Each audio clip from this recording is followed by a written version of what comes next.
ఈ రోజు ఆ రోజే కాబట్టి దాని గురించి ఎందుకు మాట్లాడుతున్నానంటే ఆలోచించే వాళ్ళు స్నేహితుల దినోత్సవం గురించి వేరేగా ఆలోచిస్తున్నారు, కానీ స్నేహితుల రోజు అసలు ఎలా వచ్చింది, అసలు స్నేహితులు బైబిల్లో అంత ప్రాముఖ్యమైన స్నేహితులు ఎవరైనా ఉన్నారా, అసలు నిజ స్నేహితులు ఎవరు అన్న దాని గురించి మనం ఈ రోజు ఆలోచించడానికి ప్రయత్నం చేద్దాం. మనం చదువుకుందాం. మొదటి సమూయేలు గ్రంథము 20వ అధ్యాయము 17వ వచనం. యోనాతాను దావీదును తన ప్రాణ స్నేహితునిగా ప్రేమించాడు కనుక ఆ ప్రేమను బట్టి దావీదు చేత మరలా ప్రమాణము చేయించెను. అది చేద్దాం. ఇక్కడ మనం ఈరోజు ఎవరి గురించి మాట్లాడుతామంటే దావీదు, యోనాతాను.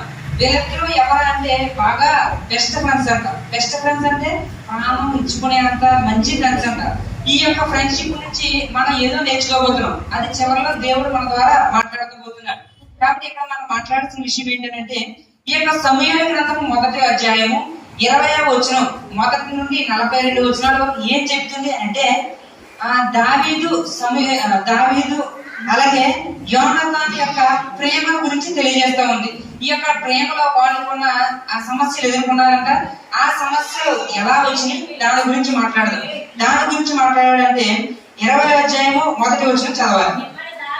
పిమ్మట దావీదు రామాలోని నయోతు నుండి పారిపోయి యోనాతాను వద్దకు వచ్చి, నేనేమి చేసి తిని, నేను చేసిన దోషమేమి, నా ప్రాణము తీయ వెదిగినట్లు నీ తండ్రి దృష్టికి నేను చేసిన పాపమేమని అడిగగా ఆర్చేద్దామని. ఎక్కడైతే ఒక స్థలం ఉందో ఆ స్థలంలో ఆయన ప్రకటిస్తూ ఉండగా దావీదు అక్కడ నుండి వచ్చేసి యోనాతాను దగ్గరికి వచ్చాడు. యోనాతాను ఎవరో ఇద్దరు బెస్ట్ ఫ్రెండ్స్ అనమాట. చాలా మంచి స్నేహితులు అంట. వాళ్ళ యొక్క స్నేహం ఎలాంటిదంటే యోనాతాను యొక్క హృదయము దావీదు హృదయంతో కనవేసుకున్న హృదయం అని ఇక్కడ మనం చూడగలం.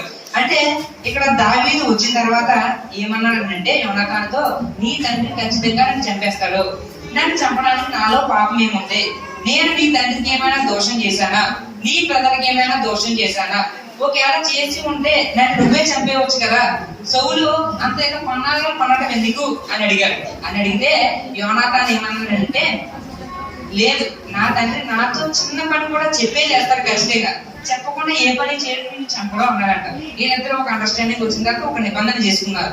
ఏంటి ఆ నిబంధన అంటే దావీదు ఏమన్నాడంటే, యోనాతాను నాకు ఒక చిన్న రిక్వెస్ట్. ఏంటి ఆ రిక్వెస్ట్ అంటే, నాకు నీ తండ్రి ఖచ్చితంగా చంపేస్తాడు, ఇది ఒక ప్లాన్ వైజ్ గా వెళ్దాం. ఏంటి ఆ ప్లాన్ అంటే, నేను 3 రోజులు నీ ఇంటికి రాను. ఎందుకంటే అమావాస్య రోజు నుండి 3 రోజులు ఇంటికాడ భోజనం చేయాలి. భోజనం కూడా ఎక్కడ, రాజుగారి పక్కనే సూర్యుల పక్కన కూర్చుని తినాలి. కూర్చుని తిన్నప్పుడు ఒకవేళ కనుక మీ నాన్నగారు నిన్ను దావీదు ఏడి అని నీతో కనుక కోపగించినట్లయితే అతను నా మీద ఖచ్చితంగా నన్ను చంపాలనే ప్లాన్ లో ఉన్నాడని అర్థం. అదే కనుక అతను ఏమీ కోపగించుకోకుండా దావీదు ఏడని శాంతంగా కనుక మాట్లాడితే అతను నా మీద ఏం కక్ష లేదని అర్థం. ఇప్పుడు ఎవరైనా చూడండి, చిన్న తప్పు చేశారనుకోండి, అదే పట్టుకుని వెళ్లాడుతూ ఉంటారు. ఎందుకంటే ఆ తప్పుని ఒక్కసారి తప్పు చేస్తే క్షమించే వాళ్ళు ఇప్పుడు లేరు. తప్పు చేస్తే తప్పు అంతే, దోషి నిర్దోషి అని ఇచ్చేవాడు ఎవరు లేరు. ఎందుకని ఒక మనిషికి ఇష్టమైనట్టే ఉండాలి, అతను కష్టమైనట్టు ఉంటే ఆ వ్యక్తిని చంపేయాలనే చూస్తున్నారు ఈ రోజుల్లో. ఆ తర్వాత జరిగిన తర్వాత ఈ ప్లాన్ అంతా చెప్పిన తర్వాత యోనాతాను అలాగే దావీదు ఒక పొలంలోకి వెళ్ళారంట. పొలంలోకి వెళ్ళిన తర్వాత ఏం జరిగిందంటే అక్కడ మాట్లాడుకున్నారు. అప్పుడు యోనాతాను దావీదు ఏమని మాట్లాడుకున్నారు కాన్వర్సేషన్ అంటే, వాళ్ళు యోనాతాను, నేను బాణాలు వేస్తాను 3 సార్లు, ఒకవేళ కనుక ఆ బాణాలు నేను తీసుకురా యువతలే పడ్డ తీసుకురా నా యొక్క సేవకుడితో కనుక చెప్తే నీకు ఏం అపాయం లేదు, ఖచ్చితంగా వచ్చేయచ్చు. అదే కనుక నేను అవతల ఉన్నాయి బాణాలు, అటు ఉన్నాయి బాణాలు, అటే వెళ్ళిపో అని అంటే నువ్వు అటే వెళ్ళిపోవాలని అర్థం అని చెప్పారు. అంటే ఎందుకు చెప్పాలంటే అతన్ని కాపాడడానికి. ఎవరిని? యోనాతాను ఆ యొక్క స్నేహితుడైన ప్రాణ స్నేహితుడైన దావీదును కాపాడడానికి ఆయన ఈ యొక్క ప్రయత్నం చేశాడు. ఈ ప్రయత్నం చేయడానికి వచ్చింది, ఆ ప్రయత్న సమయమే వచ్చేసిన తర్వాత భోజనానికి కూర్చున్నారని. అమావాస్య రోజు కూర్చున్నారంట. అమావాస్య రోజునంటే ఆ రోజులో నెలలో మొదటి దినం అని లెక్కించేవారు. ఆ రోజులో బలి అర్పించడానికి సంవత్సరానికి ఒకసారి బలి అర్పించడం అనే ఒక విధి ఉండేదనంట. దాని ప్రకారం దావీదు తన యొక్క గృహానికి వెళ్ళానని, అక్కడ బలి అర్పించడానికి వెళ్ళానని యోనాతానుతో చెప్పాడు. ఆ చెప్పిన తర్వాత మొదటి రోజు సౌలు ఏమీ అనలేదు. తర్వాత రోజు ఈయన కోపం వచ్చేసింది. ఏమని, నువ్వు ఏమి దావీదు ఏంటి అని యోనాతాను అడిగాడు. అడిగితే యోనాతాను అన్నాడు, నేనే పంపించాను. అతను సంవత్సరానికి లేదా అమావాస్య నాడు లేదా సంవత్సరానికి ఒకసారి బలి అర్పించాలి అని చెప్పాడు కాబట్టి ఇంటికి పంపించానంటే, ఈ సౌలుకి తన యొక్క కుమారుడి మీద కూడా కోపం వచ్చేసింది. కుమారుని కూడా చంపేద్దాం అనుకున్నాడు. అతని మీద కూడా ఈట విసిరాడు. ఈట విసిరితే అది తప్పింది. అప్పుడు సౌలుకి అప్పుడు ఇక యోనాతానికి అర్థమైంది. ఏమని, తండ్రి ఖచ్చితంగా దావీదు మీద పన్నాగం పన్నాడు. ఎందుకు పన్నాడు? అతన్ని బాగా హైలో చేస్తున్నారు. సౌలేమో లోలో ఉండిపోయాడు. ఏంటి, రాజుని ఎప్పుడు హైలైట్ చేసుకుంటా ఉంటాడు. అతని సేవకులు ఎప్పుడు దాసులుగానే ఉండాలి. దాసులు ఎప్పుడు రాజు అవడు అని ఆ ఉద్దేశంతో ఆ యొక్క సౌలు అభిప్రాయం ఉండేది. ఉన్న తర్వాత ఆ రోజు నానే వచ్చింది. ఆ పొలంలో ఈ యొక్క 3 బాణాలు వేశారు. ఎవరు? ఈ యొక్క యోనాతాను 3 బాణాలు వేసిన తర్వాత కరెక్ట్గా దావీదు పక్కనే పడడం జరిగినాయి అంట. జరిగిన తర్వాత తన సేవకుని పంపించి అవతలే ఉన్నాయి పట్టుకు వెళ్ళిపో, నువ్వు పట్టణానికి కోపం పెంచేసుకుంటా ఉంటాడు. ఇక్కడ సౌలు ఆ మాట విన్న తర్వాత బాగా బాధపడిపోయి కోపం తెచ్చేసుకుని ఎలాగైనా దావీదుని చంపాలి అనే పన్నాగం పన్నాడంట. పన్నాగం పన్నిన తర్వాత ఆయన ఏం చేశారంటే, దావీదు కూర్చున్నాక 2 సార్లు ఈట విసిరాడంట. ఎందుకని? చంపాలని. కానీ ఆ ఈట తప్పిన తర్వాత అతను ఆలోచిస్తూ ఉండి ఏం చేశాడనంటే, సౌలు తన పెద్ద కుమార్తె ఉందంట, ఆమె పెళ్లి చేద్దామని చూశాడు. ఇంతకీ పెళ్లి ఎందుకు చేద్దామనుకున్నాడంటే, అతను అల్లుడిగా వస్తాడని, అలాగే అతని అల్లుడు అతని యొక్క కుమార్తె చేతిలో ఉరిగా ఉంటుంది అని అనుకున్నాడు. ఎందుకు అనుకున్నాడంటే, ఇప్పుడు దావీదు సౌలుకి ఎలా ఉన్నాడంటే కక్ష, ఎందుకని కోపం, అతని ఎలాగైనా చంపాలి అనే ఉద్దేశంతో ఉన్నాడు. ఆ తర్వాత ముందుకు వచ్చిన తర్వాత మీకాలు అనే ఒక ఆమె ఉంది. ఆమెను ఈ యొక్క దావీదు ప్రేమ చూపిందంట. ఎవరు? ఆమె చూడడంతో ఆ యొక్క సౌలు ఏం చేశారనంటే, ఆమె యొక్క కుమార్తెని వివాహం చేయడం జరిగింది. చేసిన తర్వాత దావీదు ఏమన్నాడంటే, నేను రాజుగారి కుమార్తెను పెళ్లి చేసుకోవడానికి నేను ఎంతవాడిని, నేను ఒక పశువులు కాపాడిని, గొర్రెలు కాసుకునేవాడిని, నాలాంటి వాడుకు ఈ యొక్క రాజుగారి కుమార్తె రావడం ఏంటి, నా యొక్క కుటుంబం ఏ పాటిది అని అడిగితే అప్పుడు సౌలు ఆ యొక్క రాజ్యంలో వారి చేత ఏం మాట్లాడించాడంటే, సరే అయితే మీరు ఏం చేయాలంటే ఆ యొక్క దావీదుకి చెప్పి ఒక 100 మంది ఫిలిష్తీయుల తలకాయలు పట్టుకొని అన్నాడు. తలకాయలు అంటే వాళ్ళని నరికి వాళ్ళ యొక్క శరీరాలు తీసుకురమ్మని. అంటే ఇక్కడ మనం ఆలోచించాల్సిన విషయం ఏంటంటే, ఈ రోజుల్లో కూడా వివాహ సమయంలో వరుడు కుమారుడికి ఏదైనా ఇవ్వాలి. అంటే పెళ్లి కూతురు వాళ్ళు పెళ్లి కొడుకు కట్నం ఇవ్వాలి అనే దాన్ని ఆ రోజుల్లో కూడా ఉంది. కాబట్టి అతను ఏం చేశాడట, దావీదు ఏం చేశాడు, అతని యొక్క 100 మంది ఏదైతే ఫిలిష్తీయుని అడిగాడో చంపి పట్టుకెళ్ళాడు. 100 మంది అనుకుంటారా? కాదు, 200 మంది పట్టుకెళ్ళిన తర్వాత సౌలు ఇంప్రెస్ అయిపోయి, సరే ఎలాగా పెళ్లి చేద్దాం అనుకున్నావు, సరే ఈ కానుకలు కూడా వచ్చినాయి అన్న ఫీలింగ్ గా ఉంది. ఆ యొక్క దావీదుని పెళ్లి చేయడం జరిగింది. దావీదును ఆ యొక్క కుమారుడు పెళ్లి చేసిన తర్వాత అతను పన్నాగం పన్నిన తర్వాత అదంతా ఆమె కుమార్తెకి తెలిసింది. ఇలాంటి భార్యలు ఉన్నారు ఈ రోజుల్లో. ఎలాంటి భార్య అని అంటే, ఆమె ఎలాంటిది, అతని యొక్క భర్తను కాపాడింది. ఎలా కాపాడింది అంటే, సౌలు ఏం చేశారంటే ఓ రోజు అతను ఖచ్చితంగా చంపేయాలి కొట్టిలాగా అనుకున్నాడు. ఎవరిని? దావీదు. అయితే ఆ యొక్క సౌలు యొక్క కుమార్తె ఏం చేసిందనంటే, ఆమె అతని యొక్క భర్తని గోడ ద్వారా పంపించేసి ఆ యొక్క మంచం మీద గొర్రె మేక యొక్క వెంట్రుకలను తల పక్కన ఒక విగ్రహం లాగా ఆ మంచం మీద ఉంచడం జరిగింది. ఆ తర్వాత సౌలు ఒక జీవో పాస్ చేశారు, ఒక ఆర్డర్. ఏంటి ఆ ఆర్డర్ అంటే, అతన్ని మంచంతో పాటు తీసుకొచ్చేయండి అన్నారు. ఎవరిని? దావీదుని. ఎందుకే ఆయన యొక్క సేవకులు ఏం చేశారు, అతని యొక్క దావీదు మంచంతో పాటు తీసుకువెళ్ళి చూస్తే అక్కడ ఎవరున్నారంటే ఒక విగ్రహమే ఉంది. అది ఎవరి విగ్రహం అంటే ఆ యొక్క మీకాలు అనే ఆమె యొక్క విగ్రహం. ఏ విగ్రహము ఆ యొక్క బొమ్మ పెట్టి ఆ బొమ్మ పైన వెండితల కింద మేక యొక్క వెండితలను పెట్టిన తర్వాత ఈయనకి కోపం వచ్చింది. ఎవరికి? రాజుకి కోపం వచ్చి, ఏంటి నువ్వు చేసిన పని అని అడిగాడు. అని అడిగితే, నా యొక్క భర్త తాను తప్పించుకు వెళ్ళాలనుకున్నాడు, అతన్ని ఎందుకు చంపుతారు, అతనిలో పాపం ఏముంది అని అడిగి, అందువల్ల నేను ఆయన్ని పంపించడం జరిగిందని చెప్పాడు. చెప్పిన తర్వాత అలా జరుగుతూ ఉంది. ఆయనకి ఇంకా కక్ష పెరిగిపోయింది. నేను అడుగుతున్నాను, ఈ రోజులో అలాంటి భార్యలు ఉన్నారంటారా? భర్తను కాపాడే భార్యలు లేరు, భర్తను చంపే భార్యలు ఉన్నారంటే ఖచ్చితంగా ఉన్నారు. ఎందుకని ఈ రోజు మనం చూస్తున్న న్యూస్ అదే తిరుగుతుంది. ఒక ఆవిడంట బండి మీద వెళ్తున్నాక ఇద్దరు భార్యాభర్తలు బండి మీద వెళ్తున్నారంట, ఫోటో దిగుదాం అనుకున్నారంట, తోసేసినప్పుడు ఏమైందంట, ఆయనంట అక్కడ ఉండి తర్వాత ఏం చేశాడు, హెల్ప్ చేసి నువ్వే చెప్పాలనుకున్నావు అన్నాడు. కానీ ఇలాంటి మనం ఏం నేర్చుకున్నామంటే, ఇలాంటి భార్యలు ఈ రోజు ఉన్నారా? లేదు, ఖచ్చితంగా లేదు. ఇలాంటి వారి నుంచి మనం ఏం నేర్చుకోవాలి? అలా భర్త ఆపదలో ఉన్నప్పుడు మనం వాళ్ళకి సహాయం చేశారు. ఏంటి, భర్త సంపాదించి వస్తా ఉంటాడు, వచ్చిన తర్వాత ఏం చేయాలి? అతన్ని కష్టపడి వచ్చారు కదా, నీళ్లు తీసుకోండి అని అడగాలి. కొంతమంది ఏమంటారు, అతను పని చేసి వచ్చిన సంగతి మర్చిపోయి ఇవినే ఏదో పని చేశారన్న ఫీలింగ్ లో పడి ఏమంటది, ఆయన శోధిస్తూ ఉంటది. అతను ఏం చేస్తాడు, ఉరి తీసుకోవడానికి దారి కూడా వెళ్తాడు. ఎవరిని? ఆ యొక్క పురుషుడు అనే వ్యక్తి. అతని కష్టపడి కుటుంబాన్ని పోషించడానికి చాలా మంది కూడా నేను ఉన్నది అన్నట్టుగానే చెప్తానంటే ఏం దాచను. ఏంటంటే కొంతమంది రోజు ఖచ్చితంగా స్టేటస్ పడతారు. ఏమని? మై బెస్ట్ ఫ్రెండ్ అని, హ్యాపీ ఫ్రెండ్షిప్ డే అని పెట్టే ఉంటారు. ఖచ్చితంగా ఇందులో కూడా పెట్టే ఉంటారు. వాళ్ళు పెట్టిన వాళ్ళని నేను అడుగుతున్నాను, ఏంటంటే అసలు ఫ్రెండ్షిప్ డే ఎలా వచ్చింది? ఫ్రెండ్షిప్ డే ఎలా వచ్చిందంటే నేను చెప్తాను వినండి. ఇది 1930లో ఒక వ్యక్తి ఉన్నాడంట.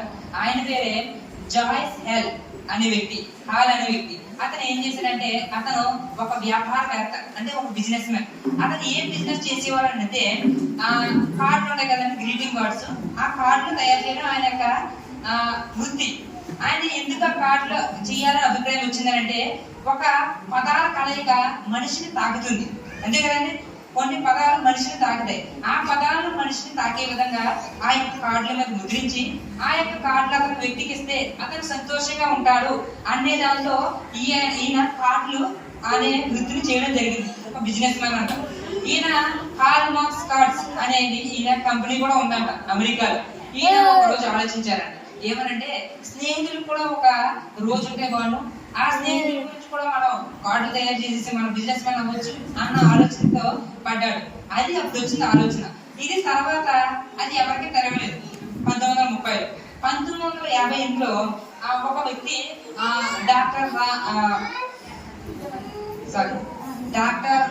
రామ అనే ఒక వ్యక్తి ఎవరు ఉన్నారో ఆ వ్యక్తి ఏం చేశారంటే, ఖచ్చితంగా స్నేహితులతో అనేది ఒక రోజు ఉంటే బాగుండు అని తన స్నేహితులతో భోజనం చేయడం మొదలు పెట్టాడు.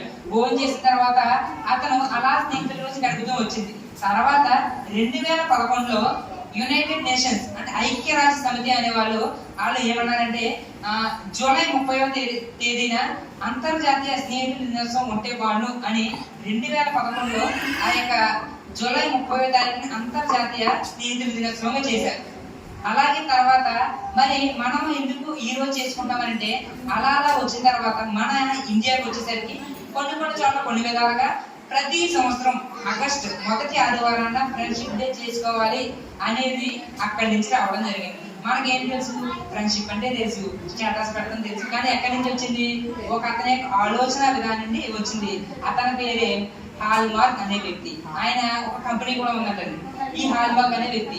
ఇది కొంతమంది ఏమంటారని అంటే, కొన్ని పురాణాల ప్రకారంగా ఇది ఇద్దరు పేర్లోనే వాళ్ళు నేను చెప్పను, కానీ కొన్ని పురాణాల ప్రకారంగా ఒక ఇద్దరు స్నేహితులు ఉన్నారంట. ఇద్దరు స్నేహితులు ఒకే పాఠశాలలో చదువుకున్నారంట, ఒకే గురువు దగ్గర చదువుకున్నారంట. ఒక స్నేహితుడు ధనవంతుడంట, ఇంకొక స్నేహితుడేమో పేదవాడు. అయితే ఆ యొక్క స్నేహితుడింటికి ధనవంతుడింటికి యొక్క పేదవాడు కొన్ని పలహారాలు పప్పలవి పట్టుకుని వెళ్ళాడు. వెళ్ళిన తర్వాత ఆ యొక్క ధనవంతుడైన స్నేహితుడు ఆ యొక్క పేదవాడైన స్నేహితుడు తెచ్చిన ఆహారాన్ని తిని తర్వాత ఆయన ఉన్న స్థితి గురించి ఇతను ఆలోచించాడు.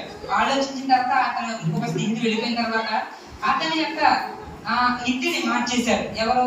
ఆ యొక్క ధనవంతుడైన స్నేహితుడు. ఆ పురాణం నుంచి ఏం నేర్చుకున్నామనంటే, అంటే ఒక స్నేహితుడు ఇంకొక స్నేహితుడికి హెల్ప్ చేశాడు అంటే ఒక స్నేహితుడు తన యొక్క స్నేహితుడిలో ఉన్న తన మనసులో ఉన్న బాధను కూడా ఈ స్నేహితుడు గమనించాడు అని కొంతమంది ఆ విధంగా ఫ్రెండ్షిప్ డే వచ్చిందని అంటారు. కానీ మనం చరిత్ర ప్రకారంగా చూస్తే ఈ యొక్క వ్యక్తి అని ఆయన ఒక బిజినెస్ ఐడియా కోసం అతను ఈ యొక్క రోజు ఉంటే బాగుంది అనుకున్నాడు. అది అలా వచ్చి ఇలా స్నేహితుల రోజు అయిపోయింది.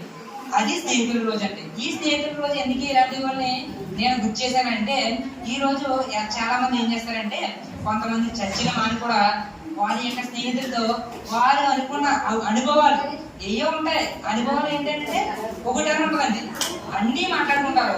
అన్నీ మాట్లాడుకుని ఏం మాట్లాడుకున్నారంటే ఏమో అంటారు. అది స్నేహితుల మధ్య ఉన్న ప్రేమ. ఆ తర్వాత జరుగుతుంది, అలా జరుగుతుంది. కాబట్టి నేను ఈ రోజు ఈ వార్త మీద తీసుకున్నానంటే ఈ ఇద్దరు స్నేహితులు ఎవరు ఏ స్నేహితులు మనకున్నారు? ఉపయోగపడే వాళ్ళు ఉన్నారా? ద్రోహం చేసే వాళ్ళు ఉన్నారా? దావీదు యోనాతాను లాంటి వాళ్ళు ఉన్నారా? లేదా ఈ యొక్క జ్ఞానైన సొలొమోను చెప్పినట్టు ప్రేరేపణ చేసేవారు ఉన్నారు? మనం జీవితంలో సరే ఏదైనా సరే ఒక 5 స్నేహితులు మేము ముందుంచుతారు. అలాంటి వాళ్ళతో ఖచ్చితంగా స్నేహం చేయొచ్చు.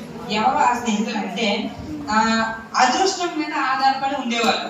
కొంతమంది స్నేహితులు ఉంటారు అదృష్టం మీద ఆధారపడి ఉంటారు. అంటే తన యొక్క స్నేహితులు ధనవంతులు అనుకోండి, అతని మీద ఆధారపడిపోయి ఆయన నుండి వచ్చే రోజు తీసుకుంటా ఉంటాడు. అలాగే వెళ్ళమని చెప్తాడు, చదువుకోమని ఒకరాగా చెప్పడు.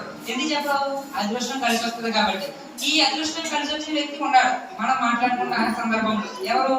సౌలు యొక్క కుమారుడైన యోనాతాను. అతనికి అదృష్టమే, ఎందుకంటే రాజకుమారుడు చిన్నవాడితో ఏమైనా స్నేహం చేయొచ్చు కదా?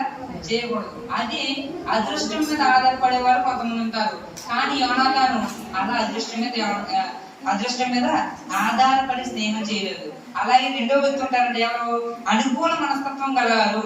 అంటే సహాయం కావాలనుకోండి వాళ్ళు ఎదుర్కొంటారు, అదే సహాయం అక్కలేకపోతే జుట్టు పట్టుకుంటారు అంటే సామెత ఉంది కదా. ఆ విధంగానే ఏం చేస్తారు కొంతమంది సమయ అనుకూలతను బట్టి వారు స్నేహం చేస్తూ ఉంటారు. ఎందుకు ఆ స్నేహం అంటే ఏదో ఆ యొక్క వ్యక్తి నుంచి ఆశించాడు కాబట్టి ఆ యొక్క స్నేహం జరుగుతూ ఉంటది. అలాగే మూడో వ్యక్తి ఎవరండి? అహంకారిగా ఉండేవారు. అహం ఎప్పుడు వస్తుంది? 2 వ్యక్తులు ఉన్నారనుకోండి, ఒక అతను బాగా చదువుకోతే అది అహం అంటే. అహం ఉన్న వాళ్ళతో మనం స్నేహం చేయకూడదు. చేసిన పనులు మనం మార్చాలి. ఏమని? ఇలా అహంకారంగా ఉండటం వల్ల నీకు ఇలా మార్పు రావట్లేదు, నువ్వు మంచిగా కనుక ఉన్నట్లయితే ఏమైంది, నువ్వు కూడా మంచిగా సాధించగలవు అని చెప్పేవారుగా ఉన్నారు. 4వ రకం మనుషులు ఎలాంటి వాళ్ళు అంటే దుష్ట సలహాలు ఇచ్చేవారు. కొంతమంది ఏంటి, మనం బండి మీద తిరిగిదా అనేవాళ్ళు కొంతమంది ఉంటారు. కొంతమంది ఏంటి, సిగరెట్ కాల్దాం అనేవాళ్ళు కొంతమంది ఉంటారు. కొంతమంది మందు తాగుదాం అనే వాళ్ళు కొంతమంది ఉంటారు. అలాగని నేను అడుగుతున్నాను, చదువుకునే వయసులో జైలు పాలయ్యే వాళ్ళు కూడా కొంతమంది ఉన్నారు. నిన్న ఒక సందర్భం ఎవరో జరిగితే నేను నాకు చెప్పారు పొద్దుట. ఏంటంటే నిన్న ఒక పెళ్లి జరిగిందంట. ఆ పెళ్లి జరిగిన క్రమంలో ఇద్దరు చిన్నపిల్లలు 10th అయ్యింది. వాళ్ళు ఏం చేశారంటే మందు తాగేసి బండి అడుగుతారంట. బండి అడిగితే ఏం చేశారు? ఈ రోజు ఉంటారు కదా మా వీరు ఎవరు పెద్దమ్మ గారికి నా యొక్క హృదయపూర్వక ధన్యవాదాలు తెలియజేస్తున్నాను. ముందుగా నా యొక్క గురించి చిన్న పరిచయం చేసుకుని వాళ్ళకి తీసుకెళ్తాను. చిన్న పరిచయం చెప్పి నేను ముందుకు తీసుకెళ్తాను. నా పేరు నక్క రాజాబాబు అండి. మాది ముడపల్లి చెరువుపేట. అందుకు మా తాతయ్య చదివిస్తుంటే అక్కడ ఉండి చదువుకుంటా ఉన్నాను. నాకు సెకండరీ మొన్న ఇవ్వడం జరిగింది. నేను పెళ్లిగుంట ఎస్వి కాలేజీలో బైపీసీ చదవడం జరిగింది. ఆ కాలేజీలో సెకండ్ వచ్చాను. నేను 1000కి 976 మార్క్స్ సంపాదించడం జరిగింది. అది ఎవరి వల్ల అంటే కేవలం నా ఏసే వాళ్ళని గర్వంగా చెప్పగలుగుతాను.